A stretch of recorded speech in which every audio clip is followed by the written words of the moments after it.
What horrific rumor from your school turned out to be true?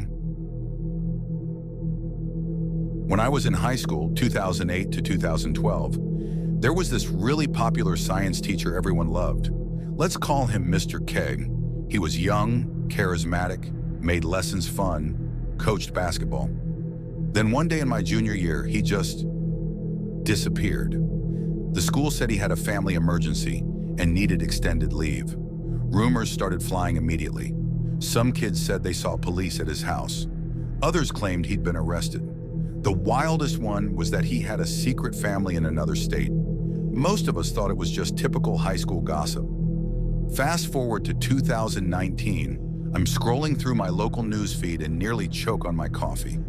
There's Mr. K's mugshot. Turns out he'd been living under a false identity for years. His real name wasn't even close to what we knew him as. He was wanted in California for embezzling nearly $400,000 from his previous school district back in 2007, where he'd been an administrator. The craziest part? He was only caught because he applied for a passport to take our school's science club to a competition in Canada.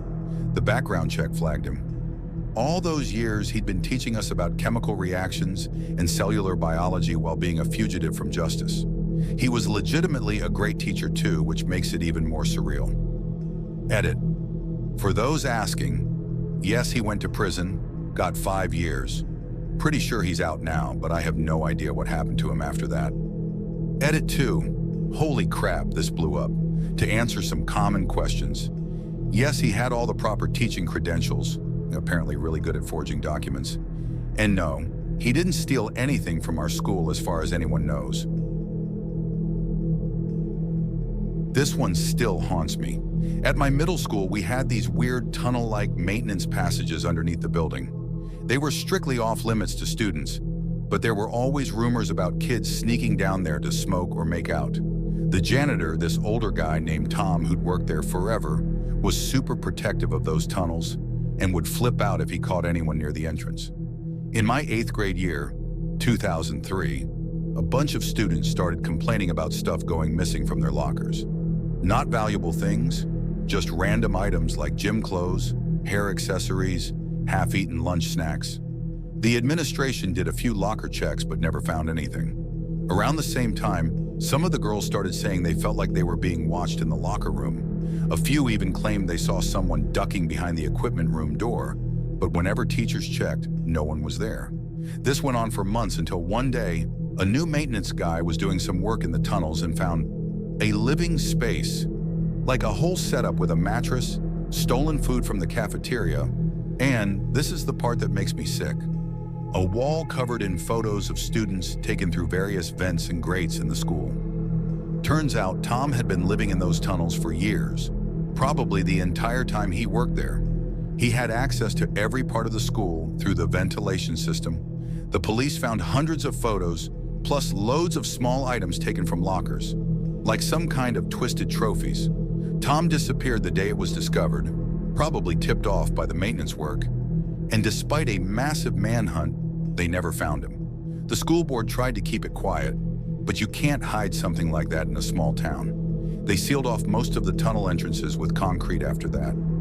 My mom still has the letter they sent to parents, very carefully worded to avoid saying exactly what happened. Sometimes I wonder if he's still out there, working at another school. I hope not. Edit. Thanks for the silver, but maybe donate to organizations helping protect kids instead. This kind of thing happens way more than people think. Edit 2. For those asking, no, I won't name the school. The community's been through enough. I actually feel guilty sharing this because it ruined several people's lives. But here goes. This happened at my private Catholic high school in 2015. We had these two teachers, Mrs. Anderson, English, and Mr. Peters, History, who were both married to other people, but everyone swore they were having an affair. Like people would see them leaving school together, having lunch in her classroom with the door locked, that sort of thing. Just typical teacher gossip, right? The real rumor started when Sophie, not her real name, from my AP English class, said she found a USB drive in the library printer. Being a nosy teenager, She checked what was on it before turning it in. According to her, it was full of emails between the two teachers that were, well, let's just say, very inappropriate. Nobody believed her because Sophie was known for making up stories for attention. 2 weeks later, Mrs. Anderson's husband showed up at school during lunch period. He was screaming in the parking lot, waving papers around. Turns out Sophie had mailed copies of the emails to him anonymously. The whole thing exploded. But here's where it gets worse, way worse. The email investigation led to the discovery that they had been changing students' grades in exchange for money for 3 years. They charge anywhere from $500 to $2,000 to bump up final grades, targeting wealthy parents who were desperate to get their kids into good colleges. The emails had all the details, names, amounts, everything. The fallout was catastrophic. Both teachers fired and lost their teaching licenses. The school had to review 3 years' worth of grades. Several students had their college acceptances rescinded. One student's parents sued the school. They settled out of court. The diocese launched a huge investigation. Pretty sure both their marriages ended. Sophie transferred schools after it all came out. Some people blamed her for ruining lives, but honestly, she exposed something that needed to be exposed. I know at least 2 kids in my class who worked their butts off to get good grades while others just paid for them. Last I heard, Mrs. Anderson works at a real estate agency now. No idea what happened to Mr. Peters. Edit. Since people keep asking, no, I don't know how many students total were involved in the grade-changing scheme. The school kept those details pretty quiet. Sigh. This is actually really painful to write about, but I guess enough time has passed. Back in the early 2000s, I went to this fancy prep school in Massachusetts. The kind with brick buildings, ivy-covered walls, the whole 9 yards. There was this student, let's call her Sarah, who was really involved in theater. Like she'd get the lead in every production, even as a freshman. Everyone said it was because she was legitimately talented, which she was, but there were whispers that she had an inappropriate relationship with Mr. Levinson, the drama teacher.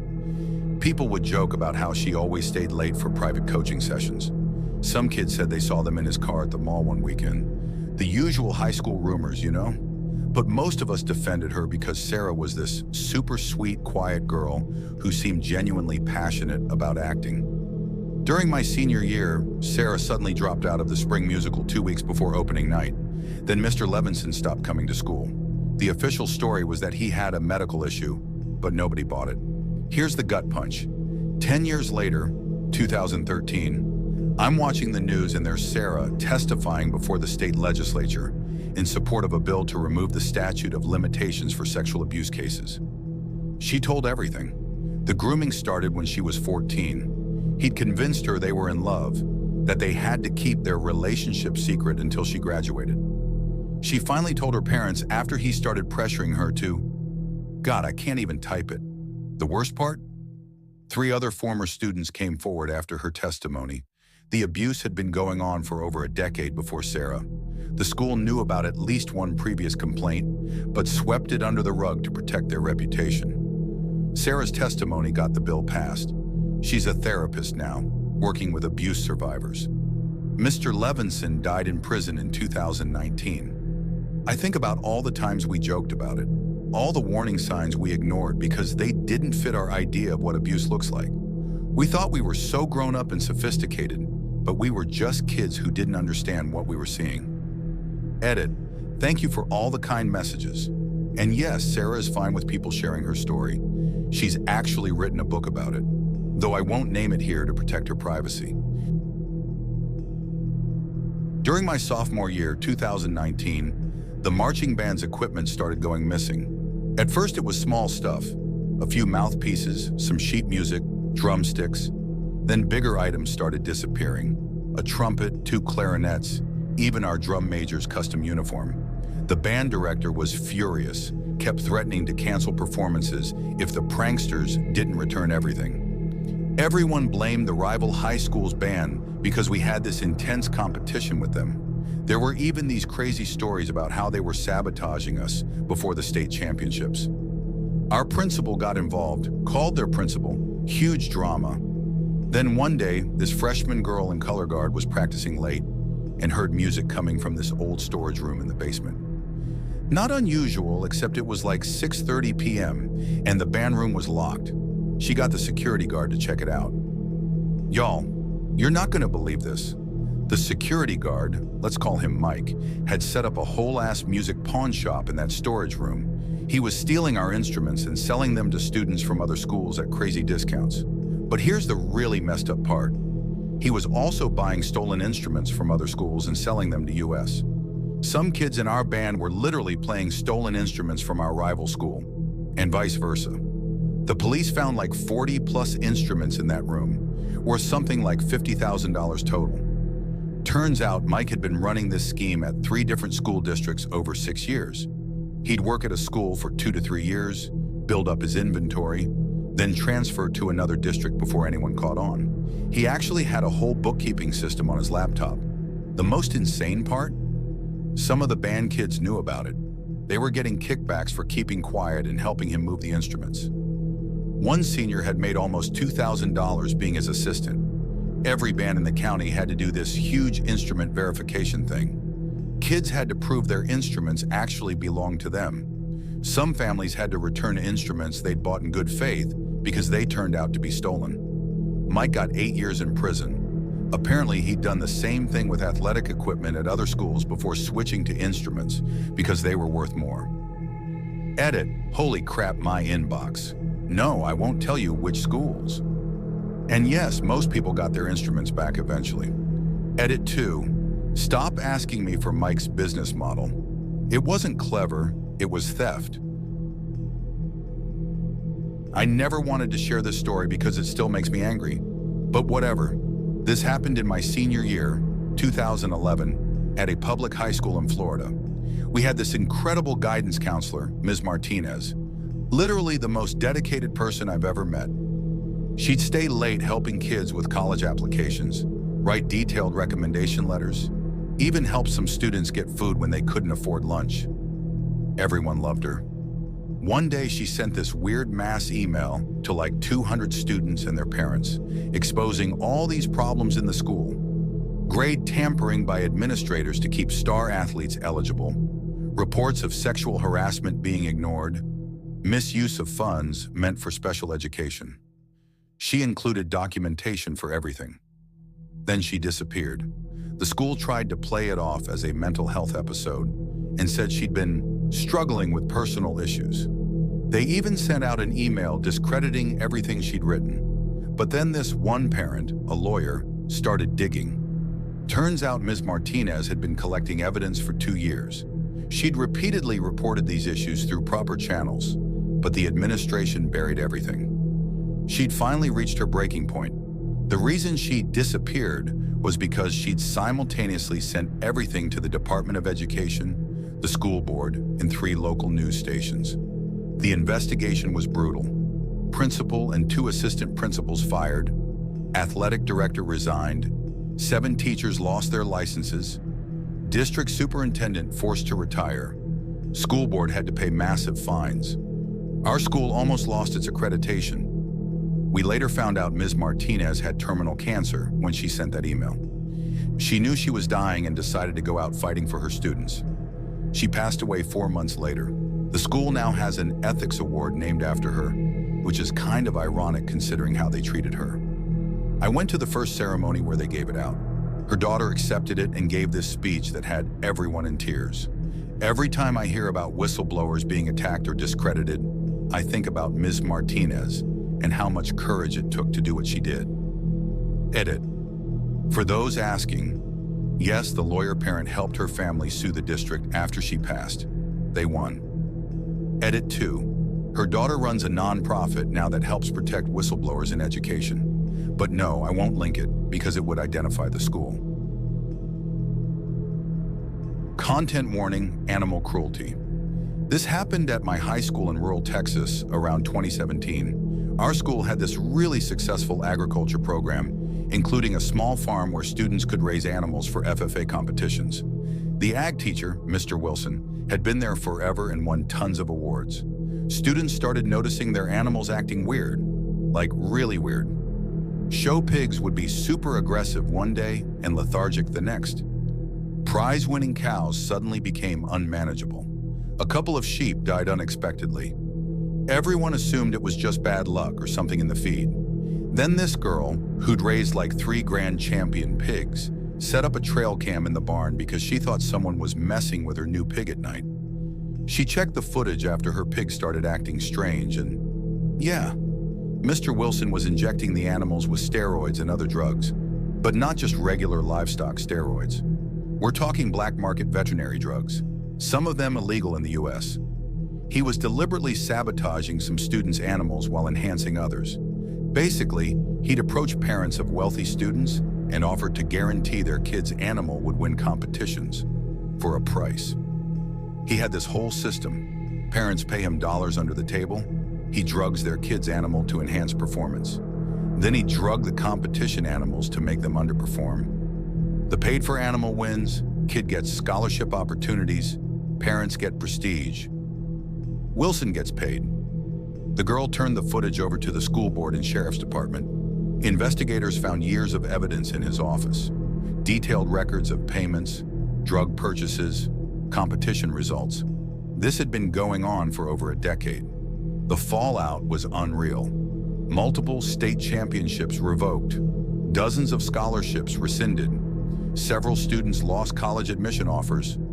The entire ag program almost shut down. A bunch of animals had to be euthanized due to health issues. Like 15 families got banned from FFA competitions permanently. Wilson went to federal prison, animal cruelty, plus drug charges. They found out he'd made almost $200,000 from this scheme. The girl who caught him got death threats from some of the wealthy families involved. She had to transfer schools. Last I heard, she's in vet school now. Edit. Yes, most of the parents who paid him knew exactly what was happening. They just didn't care because their kids were winning. Edit 2, please stop DMing me asking which competitions were affected. That info is public record if you really want to find it. I've never told this story online before, but I need to get it off my chest. This happened at my boarding school in Vermont back in 2012. We had this student, I'll call him James, who was a total prodigy, perfect grades, amazing pianist, captain of the debate team. But he was also kind of odd, super quiet, always wore long sleeves even in summer, spent a lot of time in the music room alone. Classic gifted kid stuff, we thought. One day, James didn't show up for morning classes. His roommate said he wasn't in his bed. The school did a search and found a note in the piano room saying he was going home. Thing is, his parents, who lived in Singapore, said he never contacted them. The rumors were wild. Some said he'd been recruited by some secret government program for geniuses. Others thought he'd had a mental breakdown and ran away. A few kids even claimed they saw him sneaking out with a duffel bag full of cash. 3 months later, the FBI showed up. Turns out James wasn't James. He was a 31-year-old man named Robert Chen who'd been living under stolen identities since he was 19. He'd done this at 4 other schools across the country. He'd perfect his backstory, forge documents, attend for a year or 2, then vanish and start over somewhere else. The craziest part? He was legitimately brilliant. All his academic achievements were real. He actually won national competitions. He just wanted to keep being a student. He told investigators he felt most alive in school. They caught him trying to enroll at a school in California under a new identity.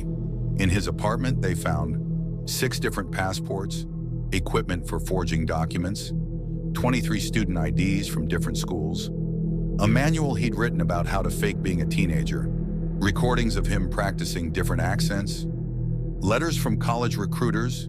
He never actually attended college, just kept doing high school over and over. He got 5 years in prison for identity theft and fraud. The whole thing became this huge scandal in the boarding school community. They completely revamped their admissions verification process. Sometimes I look back at our yearbook photos. There he is, sitting at the piano, looking like any other 17-year-old kid. We shared meals with him, helped him with homework, told him our secrets, and he was living this whole other life. Edit, please stop asking for his real name or what schools he attended. It's all public record if you really want to know. Edit 2. Yes, he really was that good at piano. That wasn't faked. I remember back in high school, there was this rumor that one of the teachers, Mr. Walker, had been fired for being caught inappropriately messaging students. It spread like wildfire, and honestly, no one really believed it at first. The teachers and administrators were all super quiet about it, which just made it feel even more real. Some of the older kids said they'd seen him around the school, acting weird, but that didn't convince me.